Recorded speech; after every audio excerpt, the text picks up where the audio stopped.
Ito na yung Lotus Eletre guys, oh.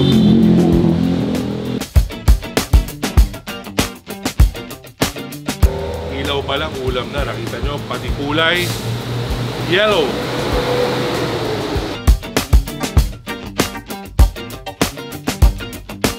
Kasama natin si Gab of Lotus. Ay, hindi bulaklak to, mga punyeta kayo. Mga Hinduropota, ito yung bagong Lotus. Anong tawag dito, Gab? Lotus Eletre. Lotus Eletre. Ang ganda, Gab. Ang luwang sa likod, guys. So, explain ni Gab ano yung mga special feature na ito, ha? Baka bibili natin to, hindi? Let's see. And what we have here is the Lotus Eletre R. So, this is the top of the line variant. Ito na yung pinaka-top of the line. Pinaka-top of the line. This one has 905 horsepower. So, ang 0 to 100 niya is 2.9 seconds. Sobrang ulitin mo, natama ba pagkarinig ko? 905 horsepower? 905. Total lupit nun. Yung kayin ko dati, 550, umahataw na. Ito, malakas din itong G-Wagon. Pero puta, grabe yung ano pang meron tayo dito? Ito, this is full electric SUV. So, this is the first SUV of Lotus. Wow. So, lahat ng specs dito sagad. Galing, no? Full electric, first SUV pa ng Lotus, no? Yes. Galing. So, pakita natin mga special dito, yung mga dapat makita ng mga Hinduropot. Ayan. So, ito, pakita natin muna yung roof. Tingnan nyo yung roof, di ba transparent? Dito ako magkukuha ng video dyan, no? Yan, napakaganda dyan. Nakita nyo yung roof, ha? Transparent to. May tae pa ng butike, ha? Ayan. Uy! Putang ina. Na-adjust dyan. Di lang din kita sa camera, pero may rear wheel steering din siya. Pati yung likod lumiliko. Ano yun? Paano gawin kaya yun? No? Para saan yun, yung rear wheel steering? Ang rear wheel steering, sir, kasi since mahaba yung car, ang purpose ng rear wheel steering is lessen yung radius mo pag nag-U-turn ka. Hindi ba yung pare ko, pag may kasama ka babae, pag bigla ka magmomotel, biglang liko? Hindi, lang walang gapa. So, pare, may rear wheel steering, steering pa. Ano pa? Yan, tapos meron din siyang 23-piece sound system. Anong sound system? Sound system is KEF. So KEF? Maganda KEF. Sa British brand.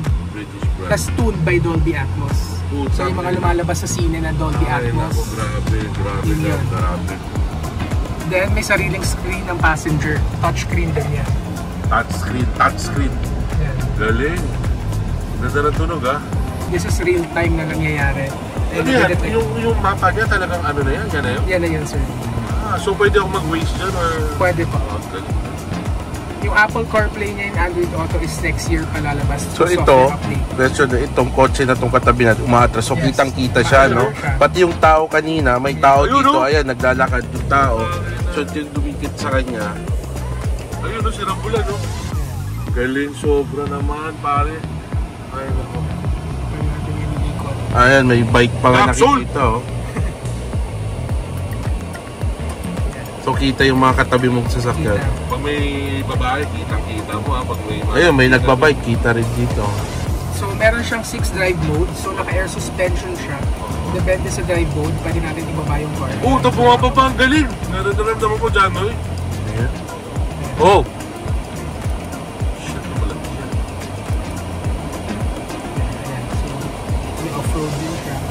Sa sasakyan, hindi ko na talaga alam, Gab. Parang siyang iPhone, eh. O, next. Super smooth ng graphics niya. Galing, no? Parang PlayStation. Walang, ano yan, yung aircon. Paano yung kaninang pinakita mo, yung a-adjust? Putang ilaw nakakita ng aircon, hindi mo hawakan, ayos yung adjustment. So, wala siyang louver na nagagalaw na ganon. So, dito nyo ina-adjust yung aircon sa screen. Kung saan kaliwat kanan yung hangin. Nakita mo yung hangin lumalabas? Close-upin mo. Yung hangin lumalabas, oh. Kung saan napupunta yung hangin. Sakto, mahangin. Then may massage din siya. Massage? Although available lang siya sa 4-seater. Ito yun. No sir, this is the 5-seater. Walang spakol, Gab? Wala. Wala. Pag meron nun, bibili ko na ito talaga. Ayan. So rear, ito rin. Pwede mo control yung aircon sa likod. And then may sariling screen din si Sir Jan. You can adjust the aircon.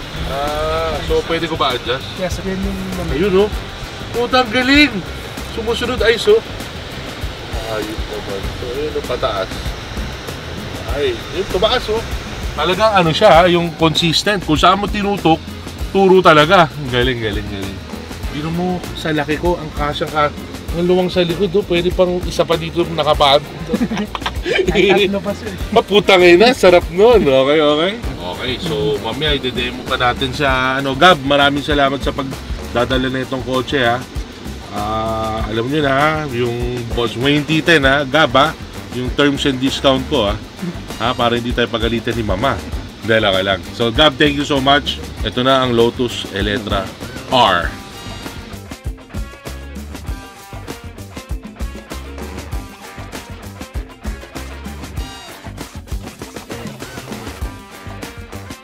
Grabe, ang luwang na itong kotse ito guys. Napakaluwang, napakaganda. Ito yung likod niya para makita nyo. Tignan nyo yung likod ha. Ang laki kong tao ha. Napakaluwang. Janoy, say hi naman dyan. Hello guys! Pakita natin yung pakpak. Okay.